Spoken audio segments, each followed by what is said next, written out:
ನಮಸ್ಕಾರ ವೀಕ್ಷಕರೇ. ತಮಿಳುನಾಡಿನಲ್ಲಿ ಮಿಂಚು ಹರಿಸ್ತಾ ಇರೋ ಬಿಜೆಪಿ ಮತ್ತೊಂದು ಮಹತ್ವದ ನಿರ್ಣಯವನ್ನ ತೆಗೆದುಕೊಳ್ಳುವ ಮೂಲಕ ಎದುರಾಳಿಗಳಿಗೆ ಮಾಸ್ಟರ್ ಸ್ಟ್ರೋಕ್ ಕೊಟ್ಟಿದೆ. ತಮಿಳುನಾಡು ಬಿಜೆಪಿಯ ರಾಜ್ಯಾಧ್ಯಕ್ಷ ಕೆ ಅಣ್ಣಾಮಲೈ ಅವರನ್ನ ಕಣಕ್ಕಿಳಿಸುವ ಮೂಲಕ ದೊಡ್ಡ ಹೆಜ್ಜೆ ಇಟ್ಟಿದೆ. ಇಷ್ಟು ದಿನ ಅಣ್ಣಾಮಲೈರನ್ನ ಕಣಕ್ಕಿಳಿಸೋದಿಲ್ಲ, ಅವರು ವಿಧಾನಸಭೆಯಲ್ಲಿ ಸ್ಪರ್ಧಿಸಲಿದ್ದಾರೆ ಅಂತಲೇ ಹೇಳಲಾಗ್ತಾ ಇತ್ತು. ಆದ್ರೆ ಈಗ ಬಿಜೆಪಿಯ ಮತ್ತೊಂದು ಪಟ್ಟಿಯಲ್ಲಿ ಕೊಯಂಬತ್ತೂರು ಕ್ಷೇತ್ರಕ್ಕೆ ಅಣ್ಣಾಮಲೈ ಅಭ್ಯರ್ಥಿಯಾಗಿದ್ದಾರೆ. ಈ ಬಾರಿ ತಮಿಳುನಾಡಿನ ಎಲೆಕ್ಷನ್ ಬಹಳ ಕ್ರೂಷಿಯಲ್ ಆಗಿರೋದ್ರಿಂದ ಅಳೆದು ತೂಗಿಯೇ ಈ ನಿರ್ಧಾರವನ್ನ ತೆಗೆದುಕೊಳ್ಳಲಾಗಿದೆ. ಈಗಿರೋ ಹವಾ ನೋಡಿದ್ರೆ ಅಣ್ಣಾಮಲೈ ಈಸಿಯಾಗಿ ಗೆದ್ದು ಬರ್ತಾರೆ ಅನ್ನೋದ್ರಲ್ಲಿ ಯಾವ ಅನುಮಾನವೂ ಇಲ್ಲ. ಆದ್ರೆ ಅಸಲಿ ವಿಚಾರ ಬೇರೆಯೇ ಇದೆ. ಅಣ್ಣಾಮಲೈರನ್ನ ಕಣಕ್ಕಿಳಿಸೋದರ ಹಿಂದೆ ನೂರಾರು ಲೆಕ್ಕಾಚಾರಗಳಿವೆ. ಅಣ್ಣಾಮಲೈ ಸೇರಿದಂತೆ ಒಟ್ಟು 3 ಅಭ್ಯರ್ಥಿಗಳು ಈ ಬಾರಿ ಬಿಜೆಪಿಯ ಬ್ರಹ್ಮಾಸ್ತ್ರ ಅಂತ ಅಂದಾಜಿಸಲಾಗ್ತಾ ಇದೆ. ಹಾಗಿದ್ರೆ ಆ 3 ಯಾರು, ಯಾವ ಕ್ಷೇತ್ರದಲ್ಲಿ ಬಿಜೆಪಿಗೆ ಯಾವ ಮಟ್ಟದಲ್ಲಿ ಸವಾಲುಗಳಿವೆ, ಅಣ್ಣಾಮಲೈ ಚುನಾವಣೆಯಲ್ಲಿ ಸ್ಪರ್ಧಿಸ್ತಾ ಇರೋದ್ರಿಂದ ರಾಜಕೀಯ ಲೆಕ್ಕಾಚಾರಗಳು ಹೇಗೆಲ್ಲ ಬದಲಾಗುತ್ತೆ, ಇವೆಲ್ಲವನ್ನ 1 by 1 ಹೇಳ್ತಾ ಹೋಗ್ತೀವಿ. ಅಲ್ಲದೆ ಇನ್ನೂ ಕೆಲ ಅಚ್ಚರಿಯ ಅಭ್ಯರ್ಥಿಗಳ ಹೆಸರು ಕೂಡ ಬಿಜೆಪಿ ಲಿಸ್ಟ್ ನಲ್ಲಿ ಕಾಣಿಸ್ತಾ ಇದೆ. ಅವರೆಲ್ಲರೂ ಯಾರು, ಅವರಿಂದ ಪೈಪೋಟಿ ಹೇಗೆ ಆಗಲಿದೆ ಅನ್ನೋದನ್ನು ವಿವರಿಸ್ತೀವಿ. ಈ ವಿಡಿಯೋವನ್ನ ತಪ್ಪದೆ ಕೊನೆ ತನಕ ನೋಡಿ. ಅದಕ್ಕೂ ಮುನ್ನ ಮೀಡಿಯಾ ಮಾನ್ಸ್ಟರ್ ಚಾನೆಲ್ ಅನ್ನ ತಪ್ಪದೆ ಸಬ್ಸ್ಕ್ರೈಬ್ ಮಾಡಿ.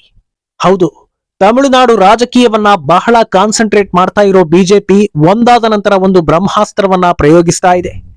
ಈಗ ಬಿಟ್ಟಿರೋ ಬ್ರಹ್ಮಾಸ್ತ್ರ ಅಣ್ಣಾಮಲೈ. ತಮಿಳುನಾಡಿನಲ್ಲಿ ಬಿಜೆಪಿಯನ್ನ ಸ್ಟ್ರಾಂಗ್ ಮಾಡ್ತಾ ಇರೋದೇ ಅಣ್ಣಾಮಲೈ ಆಗಿದ್ರು, ನಾನು ಈ ಬಾರಿ ಲೋಕಸಭಾ ಚುನಾವಣೆಯಲ್ಲಿ ಸ್ಪರ್ಧಿಸ್ತಾ ಇಲ್ಲ ಅಂತ ಸ್ವತಃ ಅವರೇ ಹೇಳಿದ್ರು. ಅಲ್ಲದೆ ತಮಿಳುನಾಡು ಬಿಜೆಪಿಯ ಹಿರಿಯ ನಾಯಕ ಎಲ್ ಮುರುಗನ್ ಕೂಡ ಸ್ಪರ್ಧಿಸೋದಿಲ್ಲ ಅಂತ ಅಣ್ಣಾಮಲೈ ಹೇಳಿದ್ದು ಬಹಳ ಚರ್ಚೆಗೂ ಕಾರಣವಾಗಿತ್ತು.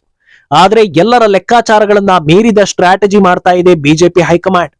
ಅಣ್ಣಾಮಲೈ, ಎಲ್ ಮುರುಗನ್ ಇಬ್ಬರಿಗೂ ಟಿಕೆಟ್ ನೀಡಿ ಎಲ್ಲರನ್ನೂ ನಿಬ್ಬೆರಗು ಮಾಡ್ತಾ ಇದೆ. ದೂರದೃಷ್ಟಿಯಿಂದ ಹೇಳೋದಾದ್ರೆ ಅಣ್ಣಾಮಲೈ ತಮಿಳುನಾಡು ರಾಜ್ಯ ರಾಜಕಾರಣಕ್ಕೆ ಇಳಿಯೋದು ಒಂದು ಲೆಕ್ಕದಲ್ಲಿ ಗ್ಯಾರಂಟಿಯೇ.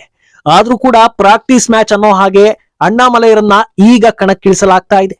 ಮೇಲ್ನೋಟಕ್ಕೆ ಅವರ ಹವಾ ಹೇಗಿದೆ ಅಂತ ಪರೀಕ್ಷೆ ಮಾಡೋದಕ್ಕೆ ಟಿಕೆಟ್ ನೀಡಿದ್ದಾರೆ ಅನ್ನೋದು ನಿಜವೇ ಆಗಿದ್ರು, ಇದರ ಹಿಂದೆ ನಾನಾ ರೀತಿಯ ರಾಜಕೀಯ ಲೆಕ್ಕಾಚಾರಗಳು ಅಡಗಿವೆ. ಈ ನಿರ್ಧಾರಕ್ಕೆ ಮೊದಲ ಹಾಗೂ ಪ್ರಮುಖ ಕಾರಣ ಏನಂದ್ರೆ, ಅಣ್ಣಾಮಲೈ ಸ್ಪರ್ಧೆಗಿಳಿದ್ರೆ ಮಾತ್ರ ಜನರು ಹೆಚ್ಚಿನ ಸಂಖ್ಯೆಯಲ್ಲಿ ಒಂದಾಗ್ತಾರೆ ಅನ್ನೋದು. ಎನ್ ಮಂಡ್ ಎನ್ ಮಕ್ಕಳ್ ಪಾದಯಾತ್ರೆ ಮೂಲಕ 234 ವಿಧಾನಸಭಾ ಕ್ಷೇತ್ರಗಳಲ್ಲೂ ಅಣ್ಣಾಮಲೈ ನಡೆದಾಡಿದ್ರು. ಪ್ರತಿ ಊರಿಗೆ ಹೋದಾಗ್ಲೂ ಎಣಿಕೆಗೂ ಮೀರಿದ ಮಟ್ಟದಲ್ಲಿ ಬೆಂಬಲ ವ್ಯಕ್ತವಾಯಿತು. ಬಿಜೆಪಿ ಅಂದ್ರೆ ಬೇರೆ ರಾಜ್ಯದ ಪಾರ್ಟಿ ಅಂತ ಇದ್ದ ಜನರೆಲ್ಲ ಅಣ್ಣಾಮಲೈ ಹಾಗೂ ಪ್ರಧಾನಿ ಮೋದಿ ಅವರಿಗಾಗಿ ಬಿಜೆಪಿಯತ್ತ ಒಲವು ತೋರಿಸುವಂತಾಗಿದೆ. ಆದ್ರೆ ಈ ಹೊತ್ತಲ್ಲಿ ಜನರಲ್ಲಿ ಗೊಂದಲ ಉಂಟಾಗುವುದಕ್ಕೆ ಕಾರಣ ಈ ಎಲೆಕ್ಷನ್ ನಲ್ಲಿ ಅಣ್ಣಾಮಲೈ ಸ್ಪರ್ಧಿಸ್ತಾ ಇಲ್ವಂತೆ ಅನ್ನೋ ಮಾತು. ಅಣ್ಣಾಮಲೈರನ್ನ ಭವಿಷ್ಯದ ನಾಯಕ ಅಂತ ಮನದಟ್ಟು ಮಾಡ್ಕೊಂಡಿರೋ ಜನರು ಅವರು ಅಖಾಡದಲ್ಲಿ ಇಲ್ಲ ಅಂದಾಗ ಬಿಜೆಪಿಯಿಂದ ವಿಮುಖರಾಗೋ ಸಾಧ್ಯತೆ ಇರುತ್ತೆ. ಅದರಲ್ಲೂ ಇದು ವಿಪಕ್ಷಗಳಿಗೆ ಜನರನ್ನ ಡೈವರ್ಟ್ ಮಾಡೋದಕ್ಕೆ ದೊಡ್ಡ ಅವಕಾಶ ಮಾಡಿಕೊಟ್ಟಂತಾಗುತ್ತೆ. ಹೇಗಂದ್ರೆ ಈ ಎಲೆಕ್ಷನ್ ನಲ್ಲಿ ಅಣ್ಣಾಮಲೈ ನಿಲ್ತಾ ಇಲ್ಲ, ಈಗ ನಮಗೆ ವೋಟ್ ನೀಡಿ, ನೆಕ್ಸ್ಟ್ ಟೈಮ್ ಅವರು ನಿಂತಾಗ ಅವರಿಗೆ ವೋಟ್ ಮಾಡಿ ಅಂತ ಜನರನ್ನ ಕನ್ವಿನ್ಸ್ ಮಾಡೋ ಸಾಧ್ಯತೆ ಇರುತ್ತೆ. ಇಂಥ ಕೆಲಸಗಳು ಈ ಹಿಂದೆ ಎಷ್ಟೋ ನಡೆದಿವೆ. ಆದ್ರಿಂದ ಅಣ್ಣಾಮಲೈ ಕಣದಲ್ಲಿ ಇರ್ತಾರೆ ಅಂದ್ರೇನೆ ವರ್ಕ್ ಆಗೋದು ಅನ್ನೋ ಲೆಕ್ಕಾಚಾರದಲ್ಲಿದೆ ಬಿಜೆಪಿ. ಮತ್ತೊಂದು ಪ್ರಮುಖ ಕಾರಣ ಅಂದ್ರೆ ಇತರೆ ಕ್ಷೇತ್ರಗಳಲ್ಲೂ ಅಣ್ಣಾಮಲೈ ಹವಾ ವರ್ಕ್ ಆಗುತ್ತೆ ಅನ್ನೋದು. ಸದ್ಯ ಇಡೀ ರಾಜ್ಯದ ಮಟ್ಟಿಗೆ ಅಣ್ಣಾಮಲೈ ಪರಿಚಿತ ಮುಖವಾದ್ರೂ ಚುನಾವಣಾ ಲೆಕ್ಕಾಚಾರಗಳು ಬೇರೆನೇ ಆಗಿರುತ್ತೆ. ಈಗಾಗಲೇ ಇಡೀ ತಮಿಳುನಾಡಿನಲ್ಲಿ ಒಂದು ರೌಂಡ್ ಹಾಕಿ ಬಂದಿರೋ ಅಣ್ಣಾಮಲೈಗೆ ತಾವು ಸ್ಪರ್ಧಿಸ್ತಾ ಇರೋ ಕ್ಷೇತ್ರ ಸೇರಿ ಎಲ್ಲಾ ಕ್ಷೇತ್ರಗಳು ಪರಿಚಿತವಾಗಿವೆ. ಹೇಗೋ ರಾಜ್ಯಾಧ್ಯಕ್ಷ ಅವರೇ ಆಗಿರೋದ್ರಿಂದ ತಮ್ಮ ಕ್ಷೇತ್ರಕ್ಕೆ ಮಾತ್ರ ಸೀಮಿತ ಆಗದೆ ಎಲ್ಲಾ ಕ್ಷೇತ್ರಗಳಿಗೂ ವಿಸಿಟ್ ನೀಡೋದು ಮ್ಯಾಂಡೇಟ್ ಆಗಿದೆ. ಹೀಗೆ ಪ್ರಚಾರಕ್ಕೆ ಹೋದಾಗ ಅವರನ್ನ ಗೆಲ್ಲಿಸಿ ಇವರನ್ನ ಗೆಲ್ಲಿಸಿ ಅಂತ ಹೇಳೋದಕ್ಕೂ, ನಾನು ಸ್ಪರ್ಧಿಸ್ತಾ ಇದ್ದೇನೆ, ನನಗೆ ನೀಡೋ ಬೆಂಬಲವನ್ನ ನಮ್ಮ ಎಲ್ಲಾ ಅಭ್ಯರ್ಥಿಗಳಿಗೂ ನೀಡಿ ಅಂತ ಕೇಳೋದ್ರಲ್ಲಿ ಇರೋ ತೂಕವೇ ಬೇರೆ. ಆಗ ಜನ ಅಣ್ಣಾಮಲೈಯನ್ನ ಗೆಲ್ಲಿಸಬೇಕು ಹಾಗೂ ಅಣ್ಣಾಮಲೈ ಪಕ್ಷವನ್ನು ಗೆಲ್ಲಿಸಬೇಕು ಅನ್ನೋ ನಿರ್ಧಾರಕ್ಕೆ ಬರ್ತಾರೆ. ಬದಲಾವಣೆ ಬೇಕು ಅನ್ನೋ ನಿಟ್ಟಿನಲ್ಲಿ ವಾತಾವರಣ ನಿರ್ಮಾಣ ಆಗಿರೋದ್ರಿಂದ ಅಣ್ಣಾಮಲೈ ತಂಡ ಹೊಸ ದಿಕ್ಕಿಗೆ ಕೊಂಡೊಯ್ಯುತ್ತೆ ಅನ್ನೋ ಭರವಸೆ ಜನರಲ್ಲಿ ಬರುತ್ತೆ ಅನ್ನೋದು ಹೈಕಮಾಂಡ್ ಲೆಕ್ಕಾಚಾರ.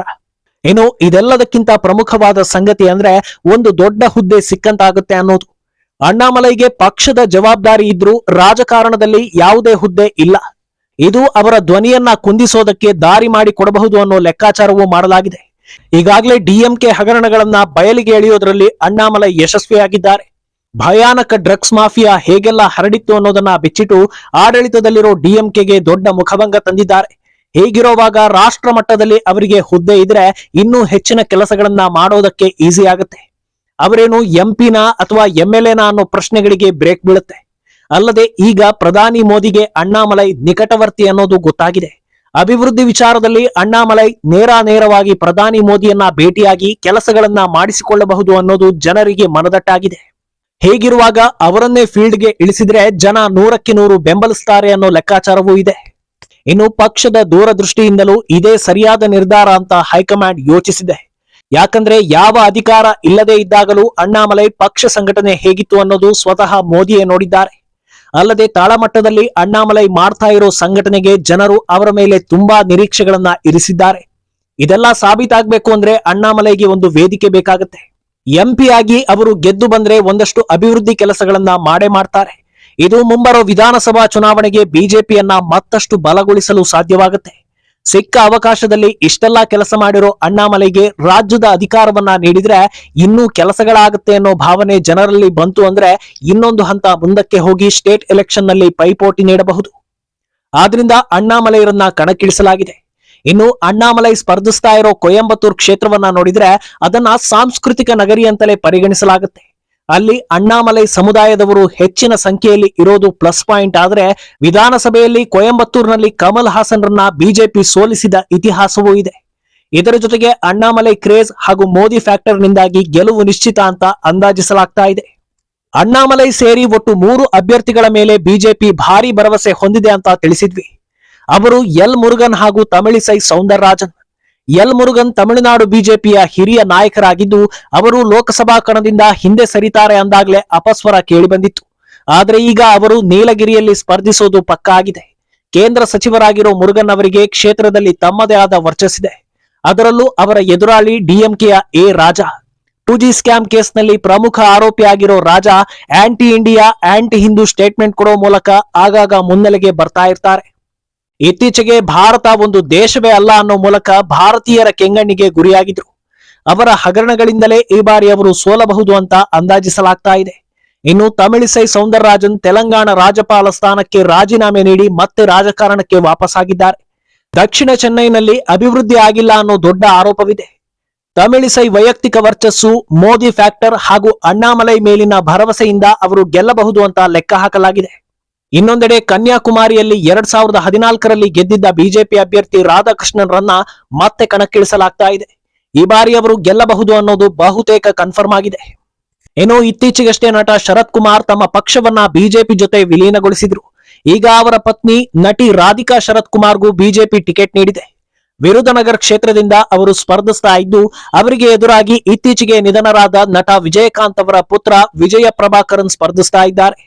ಸ್ಟಾರ್ ವಾರ್ ಇದ್ರೂ ವಿಜಯಕಾಂತ್ ಮೇಲಿನ ಅಭಿಮಾನ ಹಾಗೂ ಅನುಕಂಪದಿಂದ ವಿಜಯ್ ಪ್ರಭಾಕರನ್ ಗೆಲ್ಲಬಹುದು ಅಂತ ಅಂದಾಜಿಸಲಾಗ್ತಾ ಇದೆ. ಒಟ್ನಲ್ಲಿ ಅಣ್ಣಾಮಲೈಗೆ ಟಿಕೆಟ್ ನೀಡಿರೋದು ಲೋಕಸಭಾ ಕಣದಲ್ಲಿ ಹೇಗೆ ವರ್ಕ್ ಆಗಲಿದೆ ಅನ್ನೋದು ಸದ್ಯಕ್ಕೆ ಕುತೂಹಲ. ಈ ಬಗ್ಗೆ ನಿಮ್ಮ ಅಭಿಪ್ರಾಯ ಏನು ಅನ್ನೋದನ್ನ ತಪ್ಪದೆ ಕಾಮೆಂಟ್ ಮೂಲಕ ತಿಳಿಸಿ.